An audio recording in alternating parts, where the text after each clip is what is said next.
ہمارے چینل میں خوش آمدید۔ تو چلیے شروع کرتے ہیں آج کی کہانی۔ وہ تیزی سے کمرہ سمیٹ رہی تھی۔ گھر کے کام نمٹانے میں اسے پہلے ہی کافی وقت بیت چکا تھا۔ کمرے کا دروازہ زور سے کھلا اور اس کی چچی جان کسی آندھی طوفان کی طرح کمرے کے اندر داخل ہوئی۔ آپ کہاں پر آوارہ گردی کرنے کا ارادہ ہے؟ ایک تنقیدی نظر اس کے بکھرے ہوئے سامان پر ڈالتے ہوئے انہوں نے اپنے مخصوص انداز میں کہا، چچی جان، آپ کو بتایا تھا کہ ایک جاب انٹرویو کے لیے جانا ہے۔ وہ لوگ بہت اچھا سیلری پیکیج دے رہے ہیں۔ اس نے نگاہیں جھکاتے ہوئے دھیمے لہجے میں کہا۔ اپنی چچی جان کے سامنے وہ کبھی بھی نظر اٹھا کر بات نہیں کرتی تھی، کیونکہ ایک بار بچپن میں اس نے یہ جرت کی تھی اور بدلے میں اسے سب لوگوں کے سامنے تھپڑ کھانے کو ملا تھا۔ اس دن کے بعد اس نے چچی جان کے سامنے اپنی نگاہیں جھکانا شروع کر دی تھیں۔ مجھ سے یہ ڈرامے بازی نہ کرو، کیونکہ میں تم جیسی بدکار لڑکیوں کی فطرت سے بہت اچھے طریقے سے واقف ہوں۔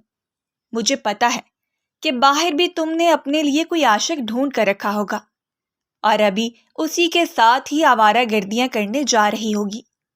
یہ کہہ کر وہ آگے بڑھی اور اس کا بازو مضبوطی سے پکڑ کر اس کے وجود کو جھٹکا دیتے ہوئے کہا، مجھے اس چیز سے فرق نہیں پڑتا۔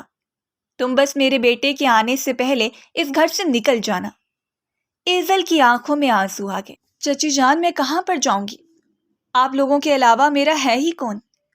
ہماری بلا سے تم مر جاؤ، مگر میں تمہیں اس گھر میں نہ دیکھوں۔ خبردار جو تم نے اپنے چچا جان کو جا کر شکایت لگائی۔ آج کل وہ ویسے ہی تمہاری کو زیادہ ہی سائیڈ لینے لگے ہیں۔ ضرور تم نے ان پر کوئی جادو کیا ہوگا۔ ارم بیگم کا بس نہیں چل رہا تھا کہ اسے آنکھوں ہی آنکھوں میں نگل ڈالے۔ ایزل بیٹا، آپ نے جاب انٹرویو کے لیے نہیں جانا تھا؟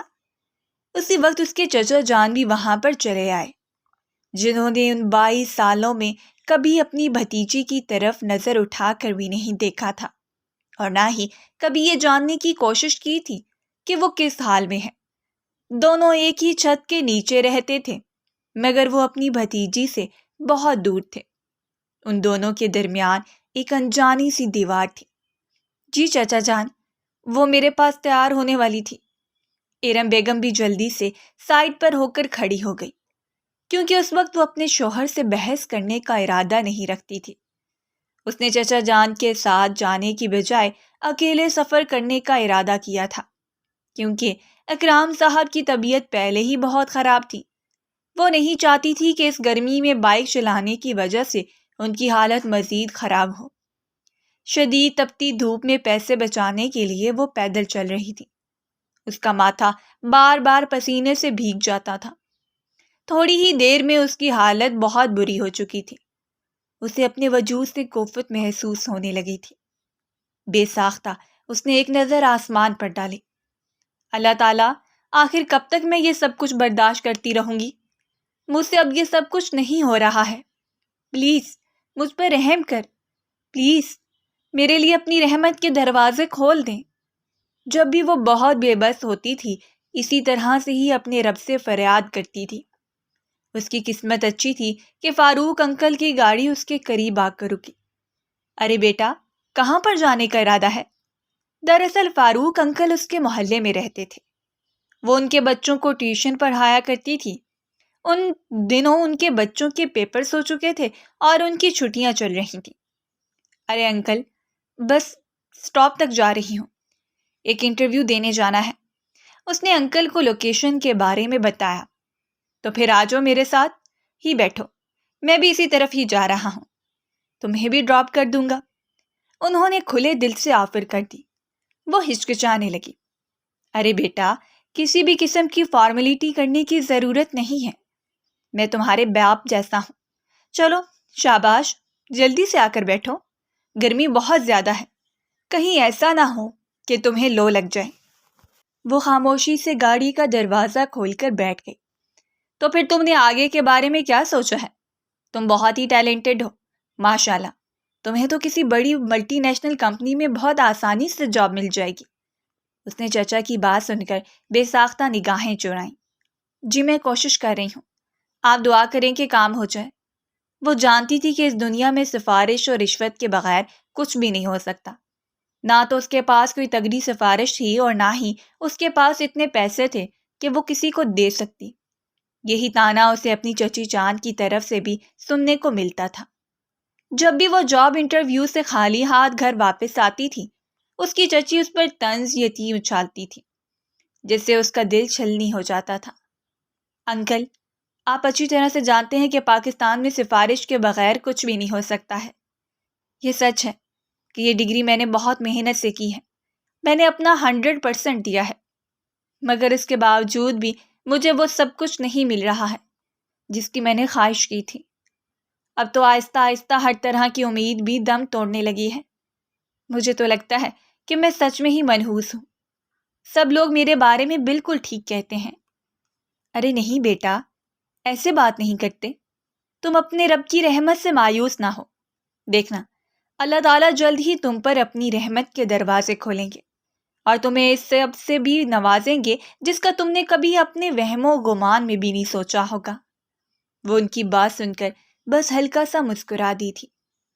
گاڑی ایک بہت بڑی بلڈنگ کے سامنے آ کر رکی تھی، جسے دیکھ کر اس کی آنکھیں چندھا گئی تھیں۔ وہ مضبوط قدم اٹھاتی بلڈنگ کے اندر داخل ہو گئی۔ سامنے ہی ریسیپشن پر ایک لڑکی کھڑی تھی جس کے لبوں پر فارمل سی مسکراہٹ پھیلی ہوئی تھی۔ السلام علیکم مس، ہم کیسے آپ کی مدد کر سکتے ہیں؟ جی، میں یہاں پر انٹرویو دینے کے لیے آئی ہوں۔ میں نے 1 ہفتہ پہلے ہی آپ کو اپنی سی وی سینڈ کی تھی۔ سوری مس، مگر انٹرویوز تو بند ہو گئے ہیں۔ ہم نے اپنی کمپنی کے لیے امپلائیز کو سلیکٹ کر لیا ہے۔ آپ کائنڈلی اگلی بار ٹرائی کیجیے گا، کیونکہ اب ویکینسیز ختم ہو چکی ہیں۔ ایسا کیسے ہو سکتا ہے؟ ابھی کل ہی تو میری مینیجر سے بات ہوئی تھی۔ اگر انٹرویوز بند ہو چکے تھے تو آپ نے مجھے یہاں پر بلا کر میرا ٹائم کیوں ضائع کیا؟ اس کے ماتھے پر بل پڑ گئے تھے۔ مس دیکھیں، آپ کو کوئی غلط فہمی ہوئی ہوگی یا پھر ہماری کمپنی کی طرف سے ہی کوئی غلطی ہو گئی ہوگی۔ میں آپ سے معذرت کرتی ہوں۔ وہ واقعی شرمندہ تھی۔ غصے سے اس کا برا حال تھا۔ ایک تو اس کو چچا جان سے بہت مشکل سے اجازت ملی تھی، کیونکہ انہوں نے اسے صاف کہہ دیا تھا کہ کوئی ضرورت نہیں ہے تمہیں گھر سے باہر نکلنے کی، گھر پر ہی بیٹھو۔ وہ نہیں جانتی تھی کہ اس کے چچا جان آج کل اس پر اتنے مہربان کیوں ہو گئے ہیں۔ وہ ریسیپشن کے ساتھ کھڑی بحث کر رہی تھی جب فرحان افندی وہاں پر آیا۔ کیا ہو رہا ہے یہاں پر؟ یہ آفس ہے، کوئی مچھلی منڈی نہیں جو تم لوگوں نے اس طرح شور مچایا ہوا ہے۔ سخت مردانہ آواز پر اس نے بے ساختہ نگاہیں اٹھا کر دیکھا۔ سامنے کھڑی شخصیت کو دیکھ کر ایک لمحے کے لیے اسے اپنی آنکھوں پر یقین نہیں آیا، کیونکہ فرحان افندی ایک بہت بڑا پولیٹیشین ہونے کے ساتھ ساتھ ایک بزنس مین تھا۔ وہ اس کی بہت بڑی فین تھی۔ وہ اس کے تمام انٹرویوز سنتے تھے۔ اس کے علاوہ اس کے تمام پوڈ کاسٹ بھی دیکھتی تھی۔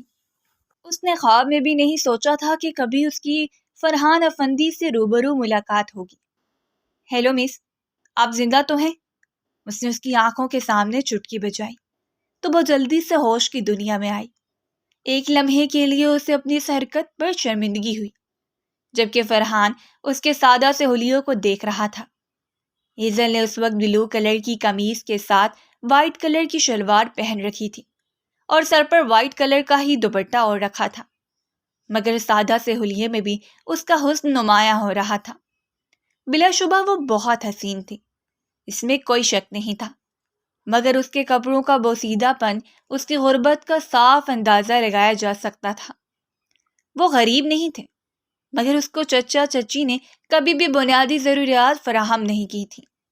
وہ بچوں کو ٹیوشن پڑھا کر اپنا گزارا کرتی تھی، مگر جو پیسے جمع ہوتے تھے چچی وہ بھی اپنے پاس رکھ لیتی تھی، اور اس میں سے صرف اس کو خرچے کے ہی پیسے ملتے تھے۔ وہ کبھی بھی اس کا داخلہ یونیورسٹی میں نہ کرواتے اگر اس کی خالہ اس معاملے میں نہ کود پڑتی۔ اس کی خالہ نے بعد میں اس کی فیس ادا نہیں کی تھی، بلکہ وہ بھی اس نے اپنی محنت سے کما کے پڑھا تھا۔ یونیورسٹی سے تھکی ہاری جب گھر واپس آتی تھی تو چچی جان اسے گھر کے کاموں میں لگا دیتی تھی۔ نہ صرف اس نے اپنی چچی جان کی خدمت کی تھی، بلکہ اس کے ساتھ ساتھ اس نے ان کے تمام بچوں کے کام نوکرانیوں کی طرح کیے تھے۔ اس کی کوئی بھی کزن اسے پسند نہیں کرتی تھی اور اسے حد آمیز رویہ رکھتی تھی۔ اس نے ہمیشہ ہی صبر کا گھونٹ پیا تھا، اس امید کے ساتھ کہ ایک دن حالات بہتر ہو جائیں گے، ایک دن وہ اس سب میں سے نکلنے میں کامیاب ہو جائے گی، ایک دن اس کی اپنی الگ فیملی ہوگی، اس کا اپنا ایک چھوٹا سا خاندان ہوگا اور اس گھر کی وہ ملکہ ہوگی۔ مس، آپ میرے ساتھ میرے آفس میں چلیں۔ نہ جانے فرحان آفندی کے دل میں کیا آیا، اس نے اسے اپنے ساتھ چلنے کا اشارہ کیا۔ وہ اپنی گردن جھکا کر چھوٹے چھوٹے قدم اٹھا کر اس کے پیچھے چل دی۔ آپ جانتی ہیں کہ ہمارے ٹیم کے پہلے ہی بہت سے جرنلسٹ اور پولیٹیشین کے ساتھ اختلافات چل رہے ہیں۔ اگر آپ ہمارے ساتھ کام کریں گی تو ایسا بھی ہو سکتا ہے کہ آپ کو ابھی ان کی طرف سے دھمکیاں وصول ہوں، کیونکہ ہمارے چینل پر ہر طرح کی خبر نشر کی جاتی ہے۔ آپ کی سی وی دیکھ کر مجھے محسوس ہوا ہے کہ آپ بہت ہی ٹیلنٹڈ ہیں اور میڈیا میں آپ اپنا اہم رول بھی ادا کر سکتی ہیں۔ میں چاہتا ہوں کہ آپ ایز اے اینکر ہمارے ساتھ کام کریں۔ اگر آپ کو ٹی وی پر آنے میں کوئی مسئلہ نہیں ہے تو ہم ایک چھوٹا سا کانٹریکٹ سائن کر سکتے ہیں۔ اس نے ایک پیج اس کے سامنے رکھا۔ ایزل گہری سوچ میں ڈوب گئی تھی۔ ایک طرف اس کا خواب تھا اور دوسری طرف اس کا خاندان تھا۔ اس کو معلوم تھا کہ اس کا چچا کبھی بھی اس سب کے لیے راضی نہیں ہوگا، لیکن فی الحال اس نے اپنے خاندان کو مکمل طور پر نظر انداز کر دیا۔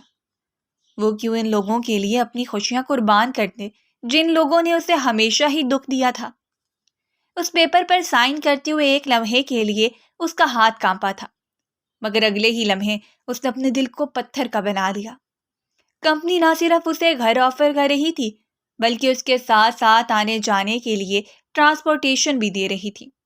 وہ اتنی بڑی اپرچونٹی اپنے ہاتھوں سے نکلنے نہیں دینا چاہتی تھی، وہ بھی اس وقت جب قسمت خود اس کے دروازے پر آ کر دستک دے رہی تھی۔ آپ کو سب سے پہلے اپنا ڈریسنگ سینس چینج کرنا ہوگا۔ وہ کچھ بولنے ہی لگی تھی کہ فرحان آفندی خود ہی بول پڑا۔ فکر مت کریں، میں آپ کو بورڈ ڈریسنگ کرنے کے لیے نہیں کہہ رہا، لیکن کم سے کم آپ کو تھوڑے سے بہتر کپڑے پہننے ہوں گے۔ وہ اپنی نگاہیں جھکا گئے۔ ایک بار پھر سے اس کا چہرہ شرمندگی کی وجہ سے لال ہو گیا تھا۔ اس آکورڈ سچویشن میں چند لمحوں کے لیے فرحان آفندی بھی خاموش ہو گیا۔ جب وہ اس بڑی سی بلڈنگ سے باہر نکلی تو اس کے خوبصورت سے چہرے پر مسکراہٹ پھیلی ہوئی تھی۔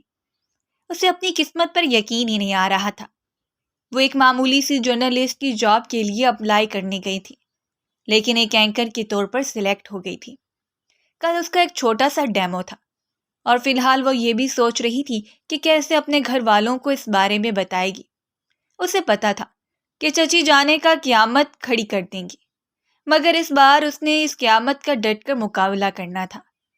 اس بار اس نے ان لوگوں کے سامنے گھٹنے نہیں ٹیکنے تھے۔ وہ نہیں جانتی تھی کہ اس میں اتنی ہمت کیسے آ گئی تھی۔ شام کے وقت جب وہ سب لوگوں کے لیے کھانا بنا کر فارغ ہوئی تو چچا جان نے اسے اپنے کمرے میں بلایا۔ وہ اپنے بیڈ پر لیٹتے ہوئے تھے۔ انہوں نے اسے اپنے پاس بیٹھنے کے لیے کہا۔ بیٹا، مجھے تم سے ایک بہت ہی ضروری بات کرنی ہے۔ ویسے تو مجھے یقین ہے کہ تمہیں کوئی مسئلہ نہیں ہوگا، مگر پھر بھی میں یہ چاہتا ہوں کہ تم سے ایک بار اس بارے میں ڈسکس کر لوں۔ میں تمہارے بابا کا گھر بیچنا چاہتا ہوں۔ اس سے پہلے کہ وہ مزید کچھ کہتے وہ اپنی جگہ پر اٹھ کھڑی ہوئی، بے یقینی سے اپنے چچا کو دیکھنے لگی جو اس کی بابا کی آخری نشانی ہی اسے چھینا چاہ رہے تھے۔ آپ ایسا کیسے کر سکتے ہیں؟ میں آپ کو کبھی بھی ایسا کرنے کی اجازت نہیں دوں گی۔ اس سے پہلے کہ وہ مزید کچھ کہتی چچی نے اس کو ایک زوردار تھپڑ مارا۔ ارے، تم سے اجازت لے ہی کون رہا ہے؟ مت بھولو کہ ہمارے تم پر بہت احسانات ہیں۔ اگر ہم تمہیں اپنے گھر پر جگہ نہ دیتے تو آج سڑکوں پر رل رہی ہوتی۔ جتنی ذلت بھری زندگی آپ نے مجھے دی ہے، اس سے تو اچھا تھا کیا مجھے سڑک پر ہی رلنے کے لیے چھوڑ دیتے؟ کم سے کم مجھے اس قدر تکلیف تو نہ اٹھانی پڑتی۔ ارے، ایسا سلوک خیر بھی نہیں کرتے جتنا برا سلوک آپ میرے ساتھ کر رہے ہیں۔ دیکھو لڑکی، زیادہ ڈرامے کرنے کی ضرورت نہیں ہے، بس ایک گھر ہی ہے۔ جلدی سے وہ گھر اپنے چچا جان کے نام کرو اور کہانی ختم کرو۔ میں ایسا کبھی بھی نہیں کروں گی، میں مر جاؤں گی مگر وہ گھر آپ کے حوالے نہیں کروں گی۔ چچی جان نے اسے بالوں سے پکڑ لیا اور اپنی بیٹی کو پین لانے کے لیے کہا۔ اگر کوئی ایزل سے پوچھتا کہ قیامت کیا ہے تو وہ اس دن کا منظر بتاتی۔ اسے کاغذات پر زبردستی سائن کروائے گئے تھے۔ چچا جان مسرور انداز میں مسکرانے لگے اور اب اسی ساری کہانی کی بھی سمجھ آ چکی تھی کہ اس کے چچا جان کیوں اسے اچھا رویہ رکھ رہے تھے۔ دراصل انہوں نے اپنا مقصد پورا کرنا تھا۔ اس بدبخت لڑکی کو میری نظروں کے سامنے سے لے جاؤ اور اسے کمرے میں بند کر دو۔ اسے گھر سے باہر نکلنے کی اجازت مت دینا۔ یہ اس قابل ہی نہیں ہے کہ اسے آزادی دی جائے۔ چچا نے ایک نفرت بھری نگاہ اس پر ڈالتے ہوئے کہا۔ سونیا اسے بازو سے پکڑ کر گھسیٹتی ہوئی کمرے میں لے گئی۔ اس نے اس وقت کسی قسم کا کوئی واویلا نہیں مچایا تھا۔ وہ اس وقت کافی مطمئن ہو چکی تھی کیونکہ زندگی میں پہلی بار اسے اپنے کیے ہوئے فیصلے پر خوشی ہو رہی تھی۔ اس نے جلدی سے الماری کھولی اور اپنا سامان پیک کرنا شروع کر دیا۔ وہ لڑکی جو کبھی شہر کی حدود سے باہر ہی نہیں نکلی تھی، اسے حالات نے اتنا مضبوط کر دیا تھا کہ وہ اکیلی اس دنیا کا مقابلہ کرنے چلی تھی۔ اس کی خالہ جان ہمیشہ اسے کہا کرتی تھی کہ لوگ اس وقت تک تم پر ظلم کرتے رہیں گے، اس وقت تک تمہیں اپنی انگلیوں پر نچاتے رہیں گے جب تک تم انہیں یہ سب کچھ کرنے کی اجازت دو گی۔ جس دن تم ان کی اندیکھی زنجیروں کو توڑ ڈالو گی، اس دن تم اپنے آپ کو مضبوط محسوس کرنے لگو گی، اور پھر اس دن کوئی بھی تمہیں تمہاری مرضی کے خلاف نہیں چلا پائے گا۔ آج اسے واقعی اس چیز کا احساس ہو رہا تھا۔ آج نہ تو اسے کسی کا ڈر تھا اور نہ ہی کسی چیز کا کوئی خوف تھا۔ اسے صرف اور صرف اپنے خواب پورے کرنے تھے۔ اسے صرف اور صرف اپنے مقصد میں آگے جانا تھا۔ مگر یہ بھی ضروری نہیں کہ انسان جو کچھ سوچے ہمیشہ ویسا ہی ہو۔ کچھ فیصلے قدرت کے ہوتے ہیں اور وہ پہلے سے ہی طے ہوتے ہیں۔ ان فیصلوں میں کوئی رد و بدل نہیں ہو سکتا۔ انسان کو بھی ان فیصلوں پر گھٹنے ٹیکنے پڑتے ہیں۔ اس نے اپنے لیے تھوڑے سے پیسے جوڑ کر رکھے ہوئے تھے۔ اس نے خاموشی سے وہ پیسے اٹھائے اور صبح سویرے ہی گھر سے اپنا چھوٹا سا سوٹ کیس اٹھا کر باہر نکل گئے۔ اس نے سب سے پہلے اسی آفس میں جانا تھا کیونکہ آج اس کا ڈیمو تھا۔ وہ فل کانفیڈنٹ تھی۔ آج یا تو آر ہونا تھا یا پھر پار۔ تو ناظرین بتاتے چلیں آپ کو آج کی خبر کے بارے میں۔ Group of the art company نے وہ بولے جا رہی تھی جبکہ فرحان افندی اس کو دیکھے جا رہا تھا۔ آج سے پہلے اس نے کبھی کسی کو اتنا خوبصورت بولتے ہوئے نہیں سنا تھا۔ وہ لڑکی واقعی اپنی آواز میں سحر رکھتی تھی اور اس کے الفاظ میں طاقت تھی۔ وہ اپنا مدعا منوانے کی صلاحیت رکھتی تھی۔ اس کا انٹرویو ختم ہو چکا تھا۔ وہ خاموش ہو چکی تھی مگر فرحان افندی ابھی تک اس کے چہرے کے تاثرات کو دیکھے جا رہا تھا، یوں جیسے اس کے علاوہ اس کا کوئی اور کام ہی نہ ہو۔ اپنے پہلو میں بیٹھے ہوئے دوست کی آواز پر وہ چونک گیا۔ مس، آپ سلیکٹ ہو گئی ہیں۔ آپ میرے ساتھ آفس میں چلیں، میں آپ کو ہر چیز سمجھا دیتا ہوں۔ ہمارا یہ شو آپ روز رات کے وقت 8 بجے کیا کریں گے اور پیمنٹ کی فکر بالکل بھی مت کیجیے گا۔ آپ کو ایک پرکشش رقم ادا کی جائے گی۔ وہ کھل کر مسکرا دی اور اس کے ساتھ ہی آفس میں چلی گئی جہاں پر کافی دیر تک وہ لوگ اسی چیز کو ہی ڈسکس کرتے رہے تھے۔ فرحان افندی کو اس چیز کا بھی احساس ہو چکا تھا کہ وہ حد سے زیادہ ذہین ہے۔ اس کے پاس آئیڈیاز کا ایک ذخیرہ موجود تھا جو وہ فرحان افندی سے شیئر کر رہی تھی۔ اسے پتہ چل گیا تھا کہ اگر اس نے اس لڑکی کو اپنے ساتھ رکھا تو کچھ ہی عرصے میں اس کا نیوز چینل آسمان کی بلندیوں کو چھونے لگے گا۔ مجھے آج اس اپارٹمنٹ کی چابی چاہیے جو آپ میرے حوالے کرنے والے تھے، اس نے نگاہیں جھکاتے ہوئے کہا۔ وہ بے چینی سے اپنے ہاتھوں کو مسل رہی تھی۔ وہ جانتی تھی کہ اکیلی عورت کے لیے اس معاشرے میں اکیلا رہنا بہت مشکل ہے، مگر یہ سب کچھ کرنا اس کی مجبوری بن گیا تھا۔ وہ دوبارہ سے اپنے چچا چچی کے گھر ہی جانا چاہتی تھی۔ کیا آپ کی فیملی اپنا سامان شفٹ کرنے کے لیے ریڈی ہو چکی ہے؟ فرحان افندی تھوڑا سا حیران ہوا تھا کیونکہ وہ جانتا تھا کہ شفٹنگ بہت ہی مشکل کام ہے اور اس میں تقریباً 2-3 دن لگ ہی جائیں گے۔ میری کوئی فیملی نہیں ہے، میں اکیلی رہتی ہوں۔ اس نے اب کی بار سر اٹھا کر فرحان افندی کی آنکھوں میں دیکھتے ہوئے مضبوط لہجے میں کہا۔ وہ اس قدر دو ٹوک لہجے میں بولی تھی کہ وہ خاموش ہو گیا تھا۔ ورنہ وہ اس کی فیملی بیک گراؤنڈ کے بارے میں ضرور سوال کرتا۔ چابی اس کے ہاتھ آ چکی تھی۔ ڈرائیور اسے اس بلڈنگ میں چھوڑ گیا تھا جہاں پر اس کا اپارٹمنٹ موجود تھا۔ وہ بالکل ویسا ہی تھا جیسے اس نے فلموں اور ڈراموں میں دیکھا تھا۔ وہاں پر ہر ایک شے موجود تھی، مگر اس کے ساتھ ساتھ تنہائی کے ناگ بھی تھے جو اس کو کاٹ کھانے کو دوڑ رہے تھے۔ اسے خوش ہونا چاہیے تھا، مگر اس کے دل میں ایک عجیب سی بے چینی پھیلی ہوئی تھی۔ اسے لگ رہا تھا جیسے اپنے خاندان سے الگ ہو کر اس نے کوئی بہت بڑی غلطی کر دی ہے۔ وہ وہاں پر پڑے جہازی سائز بیڈ پر بیٹھ گئی اور سامنے لگی پینٹنگ کو گھورنے لگی۔ کیا میں واقعی یہاں پر آ چکی ہوں؟ اس نے خود سے سوال کیا۔ کیا میں واقعی اس قدر بہادر ہو چکی ہوں؟ کیا میں واقعی دنیا کا مقابلہ کر سکتی ہوں؟ وہ خود اسے مسلسل سوال کیے جا رہی تھی۔ اس کا دل زور زور سے دھڑک رہا تھا، جبکہ اس کا ذہن ہر طرح کے خیالات سے پاک تھا۔ کیا چچا چچی کو میری فکر ہو رہی ہوگی؟ اب کی بار اس کی آنکھوں میں آنسو آ گئے تھے، جسے اس نے بے دردی سے صاف کیا۔ کسی کو بھی میری فکر نہیں ہے، کوئی بھی مجھ سے محبت نہیں کرتا، سب مجھے بوجھ سمجھتے تھے، مگر اب جب سب مجھے کامیابی کی بلندیوں پر چڑھتا دیکھیں گے تو سب میرے پاس آئیں گے، مگر پھر میں کسی سے بھی بات نہیں کروں گی جیسا سلوک انہوں نے میرے ساتھ کیا تھا۔ وہ اپنے گھٹنوں پر سر رکھ کر سسکیوں سے رو رہی تھی۔ بچپن سے وہ اسی طرح ہی تو روتی رہی تھی، نہ اسے بچپن میں کروانے والا تھا اور نہ اب کوئی اسے اپنے سینے میں لگانے والا تھا۔ اس سے لگ رہا تھا کہ شاید اس کی ساری زندگی اسی طرح سے ہی نکل جائے گی۔ صبح اس کی آنکھ 9 بجے کھلی تھی۔ وہ آفس کے لیے لیٹ ہو چکی تھی۔ جب نیچے پہنچی تو دیکھا فرحان افندی گاڑی سے ٹیک لگا کر کھڑا تھا۔ وہ حیران رہ گئے۔ اسے لگا تھا شاید ڈرائیور لینے کے لیے آئے گا۔ آپ یہاں پر؟ اس نے اپنی حیرت کو چھپاتے ہوئے پروفیشنل انداز میں سوال کیا۔ جی، میں اپنے دوست کے پاس یہ ٹھہرا ہوا تھا تو سوچا کہ آپ کو بھی اپنے ساتھ یہ چلتا ہوں۔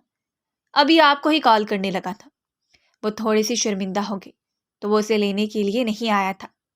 اس نے دل ہی دل میں اپنے آپ کو کوسا، کیوں وہ اپنے آپ کو خوش فہمیوں میں مبتلا کر دیتی ہے۔ وہ اس کے ساتھ گاڑی میں بیٹھے کھڑکی سے باہر دیکھ رہی تھی، جب اچانک رکھی اس کی نظر پیچھے آنے والی کالے رنگ کی گاڑی پر پڑی جو کافی دیر سے ان کے پیچھے ہی تھی۔ مجھے لگ رہا ہے کہ وہ گاڑی ہمارا پیچھا کر رہی ہے۔ اس نے فرحان کی توجہ اس گاڑی کی طرف مبذول کروانے کی کوشش کی، مگر اس نے زیادہ توجہ نہیں دی، یوں جیسے اس کے لیے روز کا کام ہو۔ گاڑی کے شیشے کالے تھے، اندر بیٹھا ہوا شخص نظر نہیں آ رہا تھا، مگر اس کے باوجود بھی اسے نظروں کی تپش محسوس ہوتی ہی۔ اس نے جلدی سے فرنٹ مرر سے نگاہیں ہٹا لیں اور اپنے موبائل کی طرف متوجہ ہو گئی۔ اس نے دن کے وقت ہی شو کی ریکارڈنگ کرنی تھی جس نے آن ایئر آنا تھا۔ اپنا کام ختم کرنے کے بعد وہ پھر سے اپنے باس کے کمرے میں گئی، جنہوں نے ایک موٹی رقم کا لفافہ اس کے حوالے کیا۔ فی الحال یہ تمہارے لیے کچھ پیسے ہیں، ان سے اپنے لیے اچھے اچھے ڈریسز خرید لو، اگلی بار کوئی خوبصورت جوڑا پہن کر آنا۔ اب تمہارا سٹینڈرڈ بڑھ چکا ہے، اپنے لائف سٹائل کو بھی تھوڑا سا بہتر بنا۔ اس نے خاموشی سے وہ پیسے تھام لیے، کیونکہ وہ اس کی محنت کا صلہ تھے۔ ابھی تو نہ جانے کتنی کامیابیاں اس کے قدم چومنے والی تھیں۔ وہ آفس کی بلڈنگ سے باہر نکلی ہی تھی کہ ڈرائیور اس کے پاس آیا۔ اس نے انکار کر دیا، میں خود ہی چلی جاؤں گی۔ موسم کافی خوشگوار تھا، آسمان پر گہرے بادل چھائے ہوئے تھے۔ وہ اپنے دھیان میں مگن آگے بڑھتی جا رہی تھی جب اسے کالے رنگ کی گاڑی دوبارہ سے اپنی جانب آتی ہوئی دکھائی دی۔ اس کا دل تیزی سے دھڑکا تھا۔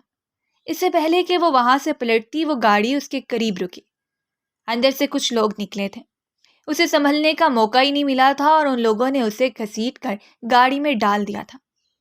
تھوڑی دیر میں وہ ہوش و ہوا سے بیگانہ ہو چکی تھی۔ جب اسے دوبارہ سے ہوش آیا تو وہ ایک کمرے میں موجود تھی اور کرسی کے ساتھ رسیوں سے بندھی ہوئی تھی۔ اس نے زور زور سے ہاتھ پاؤں مارے اور اپنے آپ کو چھڑانے کی کوشش کی، مگر ناکام رہی۔ اس کے منہ پر ٹیپ لگی ہوئی تھی، جبکہ اس کی آنکھوں پر پٹی بندھی ہوئی تھی۔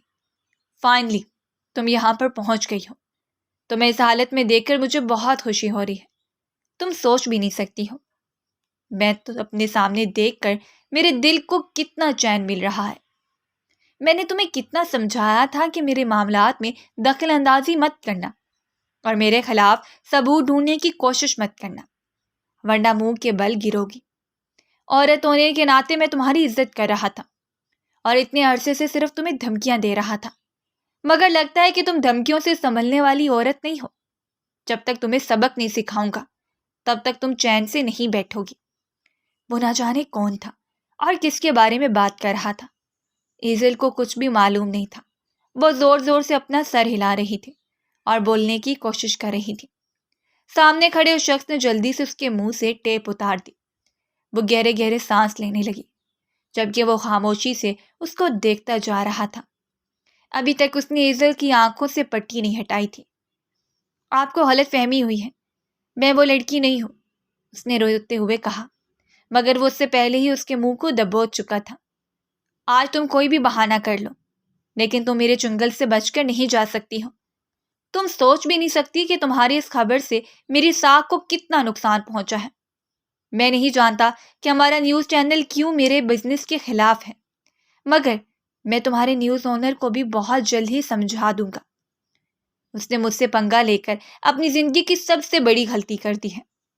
اس سے پہلے کہ وہ مزید کچھ کہتا یا اس کو کسی قسم کا کوئی نقصان پہنچاتا، کمرے کا دروازہ ایک زوردار آواز سے کھلا اور شیر خان کھلی ہوئی سانسوں کے ساتھ کمرے کے اندر داخل ہوا۔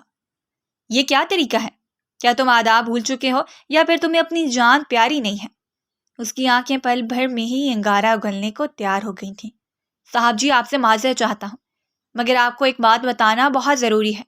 ہم سے ایک بہت بڑی غلطی ہو گئی ہے۔ دراصل یہ وہ عورت نہیں ہے جس کو اٹھانے کے لیے آپ نے ہمیں کہا تھا۔ ہم غلطی سے ایک دوسری لڑکی کو اٹھا کر لے آئے ہیں۔ اس کی بات سن کے اسے حیرت کا ایک جھٹکا لگا۔ بے ساختہ نگاہیں اٹھا کر اس نے اپنے سامنے بیٹھی اس لڑکی کو دیکھا اور جلدی سے اس کی آنکھوں سے پٹی کھول دی۔ ایزل کی لائٹ بلو کلر کی آنکھیں ایک پلکوں سے مسمرائز کر چکی تھیں۔ وہ اپنے آپ کو اس آنکھوں میں ڈوبتا ہوا محسوس کرنے لگا تھا اور سوچ میں مبتلا ہو گیا تھا کہ آخر کسی کی آنکھیں اس قدر حسین کیسے ہو سکتی ہیں۔ اس کی ہچکیوں کی آواز سن کر وہ جلدی سے ہوش کی دنیا میں آیا۔ تم سوچ بھی سکتے ہو کہ تم لوگوں نے کتنی بڑی غلطی کر دی ہے۔ صاحب جی، ہمیں معاف کر دیں، ابھی اور اسی وقت میری نظروں کے سامنے سے دفع ہو جاؤ، ورنہ تم لوگوں کی جان اپنے ہاتھوں سے لوں گا۔ انہیں غصے سے ڈانٹ کر وہ وہاں سے بھیج چکا تھا۔ اس نے ایک نظر ایزل پر ڈالی جو کہ ڈر کے مارے بے ہوش ہو چکی تھی۔ اس نے گہری سانس لی اور اس کی رسیاں کھولنے لگا۔ اس کے خوبصورت ہاتھوں پر نشان پڑ چکے تھے اور یہی حال اس کے پاؤں کا بھی تھا۔ فرزان کی نظریں بار بار بھٹک کر اس کے چہرے پر جا کر رک جاتی تھیں۔ اس کے چہرے پر ایک عجیب سی چمک تھی جو فرزان کو اس کا دیوانہ کر رہی تھی۔ اس نے دنیا میں بے تحاشا حسن دیکھا تھا۔ اس کا پالا ہر طرح کی عورت کے ساتھ پڑا تھا، مگر جو حسن اور جو کشش اس عورت میں تھی وہ اسے اور کہیں بھی نہیں ملی تھی۔ اس کا گارڈ جلدی سے پانی لے آیا۔ اس نے غصے سے اسے گھورا۔ کیا میں نے تمہیں پانی لانے کے لیے کہا؟ گارڈ نے جلدی سے نفی میں سر ہلایا۔ مجھے اس لڑکی کے بارے میں ساری معلومات چاہیے۔ اس بار مجھے ٹھیک خبر دینا۔ اس بار اگر کسی قسم کی کوئی غلطی ہوئی تو تم سب لوگوں کی جان اپنے ہاتھوں سے لوں گا۔ وہ حلق کے بل جلایا تھا۔ گارڈ تیزی سے وہاں سے چلا گیا جبکہ اس نے اس نازک سے وجود کو اپنے بازو میں اٹھا لیا اور اپنے عالیشان کمرے میں لے گیا۔ بہت ہی آرام سے اسے بیڈ پلٹانے کے بعد وہ بھی اس کے پہلو میں ہی بیٹھ گیا اور اس کے بالوں کو اس کے کانوں کے پیچھے رسنے لگا۔ اگلے دن جب وہ صبح سو کر اٹھا، اس نے اپنے آپ کو نرم گرم بستر پر پایا جبکہ فرزان اس کے پاؤں میں سر رکھ کر سویا ہوا تھا۔ دراصل وہ زمین پر بیٹھا ہوا تھا مگر اس کا سر بیڈ پر اس کے پاؤں کے ساتھ ہی موجود تھا۔ اس نے جلدی سے اپنی ٹانگیں پیچھے کی طرف کھینچی۔ اس کے ساتھ فرزان بھی جاگ گیا۔ تمہاری نیند پوری ہو گئی ہے کیا؟ اس نے نارمل سے انداز میں سوال کیا، یوں جیسے ان دونوں میں بہت ہی گہری دوستی ہو۔ مجھے یہاں سے جانا ہے، یہ کہہ کر وہ اٹھی۔ کمرے سے باہر نکلنے ہی لگی تھی کہ فرزان نے اس کے بازو پکڑ کر اسے اپنی جانب کھینچا۔ تم یہاں سے میری اجازت کے بغیر کہیں بھی نہیں جا سکتی ہو۔ میں وہ لڑکی نہیں ہوں جس کو تم تلاش کر رہے ہو۔ تمہارے گارڈز کو غلط فہمی ہوئی تھی تو مجھے یہاں پر رکھنے کا کوئی جواز نہیں بنتا۔ اس نے مضبوط بنتے ہوئے اس کی آنکھوں میں دیکھتے ہوئے کہا، یہ میں ڈیسائیڈ کروں گا کہ تمہیں اپنے پاس رکھنا ہے یا نہیں. تمہیں اپنی عقل مندی کا مظاہرہ کرنے کی ضرورت نہیں ہے، مگر میں تمہیں اپنے ساتھ زیادتی کرنے کی اجازت نہیں دوں گی. فکر مت کرو، جو بھی کروں گا نکاح کے ساتھ کروں گا. اس نے بائیں آنکھ مارتے ہوئے کہا تو وہ اس کا چہرہ دیکھ کر رہ گئی. اس کا دماغ بری طرح سے معاف ہونے لگا تھا. وہ اس انسان کے بارے میں کچھ بھی نہیں جانتی تھی، اور وہ انسان اسے نکاح کی پیشکش کر رہا تھا. میں قاتلوں اور گنڈوں سے نکاح نہیں کرتی ہوں. اس نے ایک جھٹکے سے اپنے بازو آزاد کروائے. او ہیلو لڑکی، میں کوئی گنڈا یا کوئی بدماش نہیں ہوں، بلکہ ایک بہت ہی عزت دار بزنس مین ہوں. ایک فیملی رکھتا ہوں. اگر تم کہو تو آج ہی تمہیں اپنی ماما سے ملوانے کے لیے لے جاتا ہوں. مجھے یقین ہے کہ تم ان کو بہت پسند آؤ گی. انہیں ویسے بھی تمہاری جیسی سادہ سی بہو چاہیے تھی. مسٹر، مجھے لگتا ہے کہ تمہارا دماغ خراب ہو گیا ہے. میں یہاں پر تمہاری شکل بھی نہیں دیکھنا چاہتی ہوں. تم سے شادی بہت ہی دور کی بات ہے. اب وہ میرے راستے سے ہٹو اور دوبارہ میرے راستے میں مت آنا، ورنہ مجھ سے برا کوئی بھی نہیں ہوگا. اسے انگلی اٹھا کر دھمکی دیتی وہ تن فن کرتی وہاں سے باہر نکلی. جیسے ہی وہ حویلی کے بیرونی حصے سے نکلی اس نے کھینچی ہوئی سانس خارج کی. یہ تو بہت ہی آسان تھا، میں تو یوں ہی ڈر رہی تھی. وہ دل ہی دل میں خوش ہونے لگی. یعنی اس انسان سے بچ نکلنے میں وہ کامیاب ہو چکی تھی. وہ اپنے فلیٹ کے اندر داخل ہونے ہی لگی تھی کہ اس کی نظر چچی جان پر پڑی، جو اس کے فلیٹ کے تھوڑی ہی فاصلے پر کھڑی تھی. میرا بچہ کیسا ہے؟ تمہیں پتہ ہے کہ تمہاری چچی نے تمہیں کتنا یاد کیا؟ ہم لوگ تمہارے لیے اتنا پریشان ہو گئے تھے. وہ اپنی بیٹی کے ساتھ اس کے فلیٹ میں آئی تھی. اسے معلوم نہیں تھا کہ اس کی چچی جان کو اس کا ایڈریس کیسے معلوم ہوا. شاید وہ اس کا پہلا پروگرام دیکھ چکے تھے اور اب انہیں اپنے رویے پر افسوس بھی ہو رہا تھا. وہ جو سوچ کر بیٹھی ہوئی تھی کہ دوبارہ کبھی بھی چچی کے پاس نہیں جائے گی اور نہ ہی ان کو اپنی زندگی میں شامل ہونے کی اجازت دے گی. وہ اپنی چچی جان کو کبھی بھی معاف نہیں کرے گی. ان کے ذرا سا پیار دکھانے پر وہ پگھل گئی تھی اور ان کے گلے لگ کر پھوٹ پھوٹ کر رونے لگی تھی. وہ ان سے شکوے شکایات کر رہی تھی، جبکہ اس کی چچی ایک بار پھر سے اسے اپنی محبت سے جھوٹے جال میں پھنسا چکی تھی. وہ عورت اچھی طرح سے جانتی تھی کہ یہ لڑکی محبت کی بھوکی ہے اور اسے جہاں سے بھی محبت ملے گی، جیسی بھی محبت ملے گی، وہ فوراً ہی کھینچی چلی جائے گی. وہ بھی وہی طریقہ استعمال کر رہے تھے جو اپنے اپارٹمنٹ سے اپنے آفس کی طرف سے ملا تھا. اب وہاں پر اس کے چچا کی فیملی بھی آ گئی تھی. اس کے لیے یہی کافی تھا کہ اس کی تنہائی دور ہو گئی ہے. اگلے دن وہ پھر سے آفس جانے کے لیے نکلی. اسے یقین ہی نہیں آ رہا تھا وہ بہت جلد ایک کامیاب عورت بننے جا رہی تھی. ابھی وہ آفس میں پہنچی تھی کہ اس کی نظر فرزان پر پڑی، جو کہ ریسیپشنسٹ پہ کھڑی لڑکی سے بات کر رہا. سر، میڈم صاحبہ آ گئے ہیں.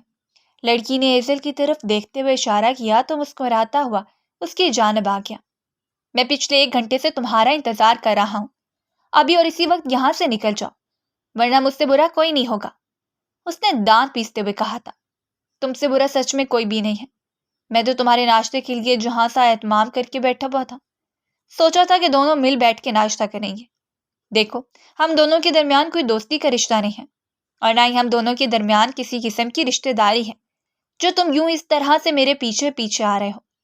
مجھے اس طرح کے مردوں سے شدید نفرت ہے. میں بھی کوئی ایسا ویسا لڑکا نہیں ہوں. تمہیں پسند کرتا ہوں اور تم سے نکاح کرنا چاہتا ہوں اور عزت کے ساتھ تمہارے گھر میں رشتہ بھیجنا چاہتا ہوں.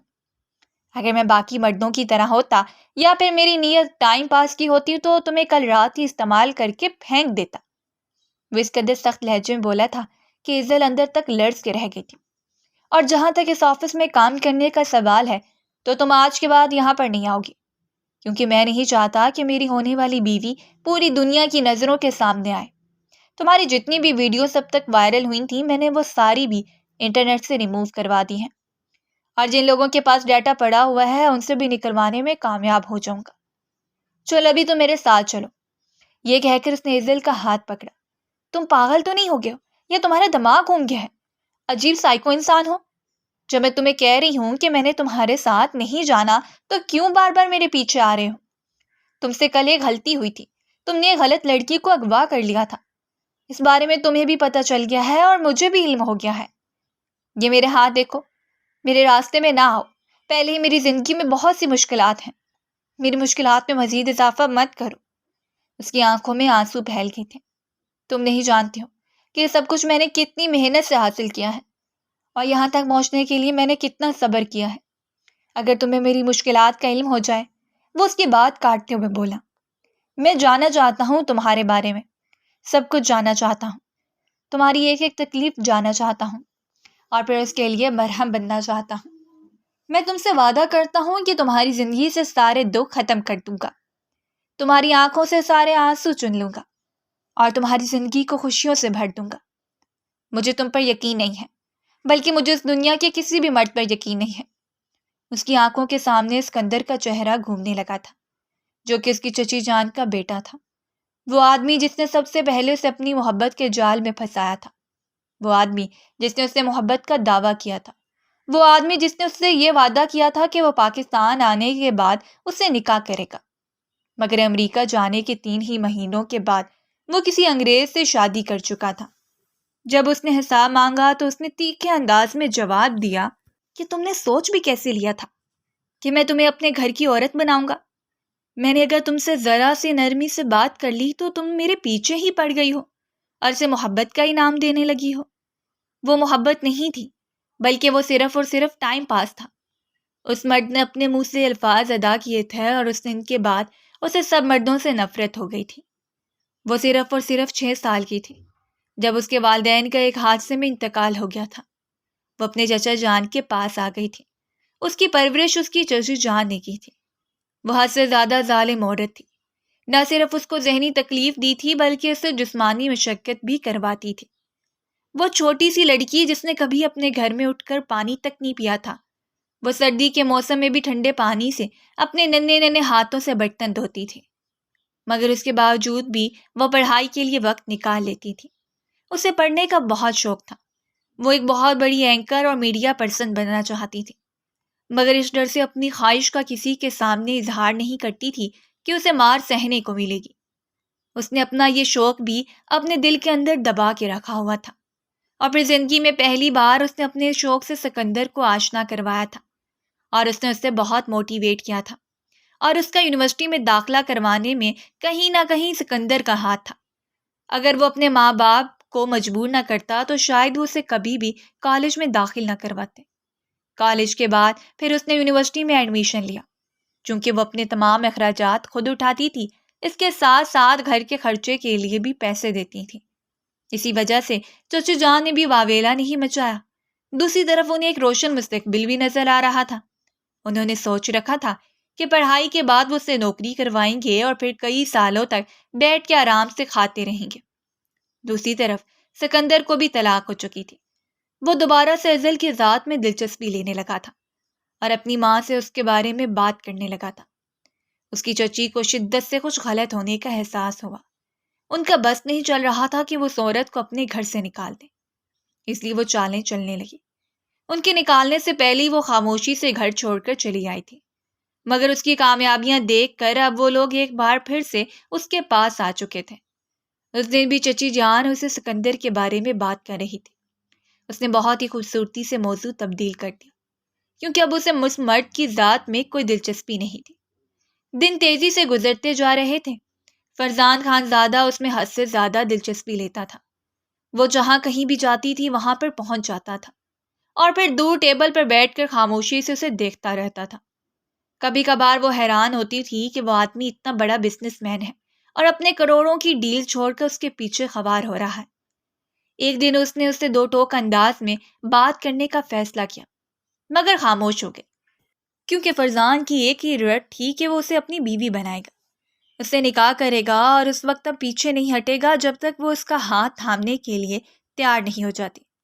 دوسری طرف فرحان بھی اسے پرپوز کر کے جا چکا تھا اور ایک عجیب قسم کی کشمکش میں مبتلا ہو گئی تھی۔ اسے سمجھ نہیں آ رہا تھا کہ کیا کرے۔ ایک طرف فرحان آفندی تھا جس نے اس کی اس وقت بدل کی تھی جب اسے کام کی سب سے زیادہ ضرورت تھی، اور دوسری طرف فرزان خان زادہ تھا جو اس کے ساتھ واقعی مخلص تھا، اور اس کی مخلصی کا اندازہ اس چیز سے ہی لگایا جا سکتا تھا کہ وہ ہر طرح کی طاقت رکھتے ہوئے بھی اسے پریشان نہیں کرتا تھا۔ اس نے کبھی بھی اس کے ساتھ زبردستی کرنے کی کوشش نہیں کی تھی۔ ایک دن اس نے واپسی پر فرحان کے ساتھ اس کے گھر جانے کا فیصلہ کیا۔ دراصل وہ اس کی ملاقات اپنی ماں سے کروانا چاہتا تھا۔ وہ لوگ جیسے ہی حویلی کے اندر داخل ہوئے، ایک عورت تیزی سے سیڑھیاں اترتی نیچے آئی۔ ہیلو ہنی، کیسے ہو تم؟ یہ کہہ کر وہ فرحان کی طرف بڑھی اور اسے گلے ملنے لگی۔ یہ لڑکی کون ہے؟ ایک نظر اس نے فرحان کے پہلو میں کھڑی لڑکی پر ڈالی۔ دوسری طرف فرحان کی حالت بہت بری تھی۔ کاٹو تو بدن میں لہو نہیں، یہ وہ اصل میں وہ یوں ہکلا رہا تھا جیسے تعارف کروانا اس کے لیے دنیا کا سب سے مشکل کام ہو۔ میں ان کی ہونے والی بیوی ہوں۔ نہ جانے اس کے دل میں کیا آیا، ایزل نے یہ بات کر دی۔ اس عورت کے تن بدن میں آگ لگ گئی تھی۔ تمہارا دماغ تو ٹھیک ہے؟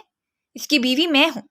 ایزل نے بے ساختہ اپنے پہلو میں کھڑے ہوئے اس شخص کی طرف دیکھا جس کو وہ ایک ایماندار انسان سمجھتی تھی، مگر سوچ بھی نہیں سکتی تھی کہ وہ انسان بھی موقع سے فائدہ اٹھانے والوں میں سے ہے۔ اور اس دن اس پر بھی یہ راز آشکار ہو گیا کہ فرحان کے پاس جتنی بھی دولت تھی وہ اس کی بیوی کی وجہ سے تھی، اور اس کے پاس اپنا بنایا ہوا کچھ بھی نہیں تھا۔ وہ اس عورت کی دولت پر عیاشی کر رہا تھا، مگر اس کے باوجود بھی وہ اس عورت کے ساتھ مخلص نہیں تھا، بلکہ فرحان کی عادت تھی ہر 2 مہینے بعد کسی خوبصورت لڑکی سے نکاح کرتا اور اسے اپنی بیوی سے چھپا کر تھوڑا سا ٹائم اپنے پاس رکھتا، پھر اسے چھوڑ دیتا۔ وہ خدا کا لاکھ لاکھ شکر ادا کر رہی تھی کہ وہ اس کے چنگل سے بچ گئی۔ وہ روتی ہوئی اپنے گھر کی طرف جا رہی تھی کہ وہی کالے رنگ کی گاڑی اس کے قریب آ کے رکی۔